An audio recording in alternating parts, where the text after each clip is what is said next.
చాలామంది అన్నం, పూరి, చపాతీలోకి చాలా అద్భుతమైన కర్రీ కావాలనుకుంటారు. ఆలు టమాటో కూర అద్భుతమైన ఎంపిక.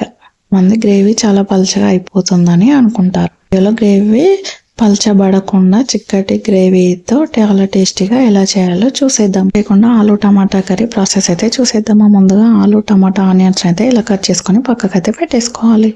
ముందుగానే పెట్టేసుకోవడం వల్ల కర్రీ చేయడానికి చాలా ఈజీగా అయిపోతుంది. కొంతమంది అయితే వంట చేసేటప్పుడే కట్ చేస్తుంటారు, అప్పుడు చాలా లేట్ అవుతుంది. ముందుగా అయితే స్టవ్ ఆన్ చేసుకొని గిన్నె పెట్టుకొని ఆయిల్ వేడయ్యాక జీలకర్ర, ఆవాలు వేసి చిటపటలాడినాక ఆనియన్స్ అయితే వేసి మంచిగా ఫ్రై చేసుకోవాలి.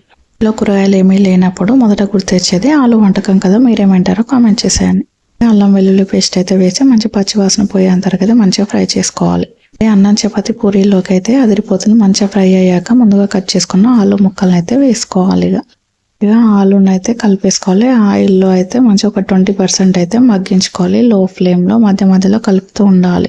పసుపు వేస్తే టేస్ట్ చాలా బాగుంటుంది. పసుపు, ఉప్పు వేసే కలుపుకోవాలి. ఈ టైంలో ఉప్పు వేస్తే బంగాళదుంపలు తొందరగా ఉడికిపోతాయి. కూరగాయలు ఏమీ లేనప్పుడు ఏదైనా వండాలనుకున్నప్పుడు ఇదైతే బెస్ట్ ఆప్షన్.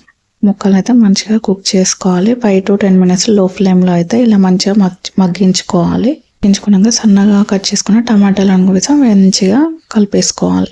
ఈ రుచికరమైన వంటల కోసం నా ఛానల్ సబ్స్క్రైబ్ చేయండి, లైక్ చేయండి, షేర్ చేయండి. ముక్కలను అయితే మీడియం సైజులో కట్ చేసుకోవాలి. వండే ముందు 5 minutes అయితే ఉప్పు నీటిలో వేసుకోవడం వల్ల తొందరగా ఉడికిపోతాయి. వేసినాక ఇందులోనైతే కారం వేసి మంచిగా కోవాలి. పండిన టమాటాలను వేసే రంగు పులుపు వస్తుంది. టమాటాలు మరీ పుల్లగా ఉంటే కొద్దిగా బెల్లమైన పంచదార వేసుకుంటే పులుపు బ్యాలెన్స్ అవుతుంది. టేస్ట్ కూడా చాలా బాగుంటుంది.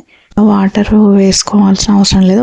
టమాటాలో ఉండే వాటరే సరిపోతుంది. ఇలా మగ్గించుకున్నాక 10 minutes మంచిగా మధ్య మధ్యలో అయితే కలిపేసుకుంటూ ఉండాలి. ఫైనల్గా దీనిలో అయితే కొద్దిగా ధనియాల పొడి, గరం మసాలా వేసుకొని లాస్ట్కి అయితే కొత్తిమీర చల్లి స్టవ్ ఆఫ్ చేసుకోవడం. కట్ చేసినప్పుడు ఎప్పుడైనా ఉప్పు నీటిలో వేయడం వల్ల నల్లగా అవ్వవు. అయితే కలిపేసుకోవడమే. ఇంకా ఎంతో టేస్టీగా ఉండే ఆలు టమాటా కూర అయితే రెడీ. ఎంత సింపుల్గా చేశానో చూసిరు కదా. కూడా సేమ్ ఇలాగే ఒక్కసారి అయితే ట్రై చేయండి. ఎలా వచ్చిందో కమెంట్ అయితే చేసేయండి. కూరగాయలు లేనప్పుడు అయితే మీరేం వండుతారో కమెంట్ అయితే చేసేయండి. మీరు కూడా ఇంట్లో అయితే చేసుకోండి. మళ్ళీ మీ ముందుంటారు.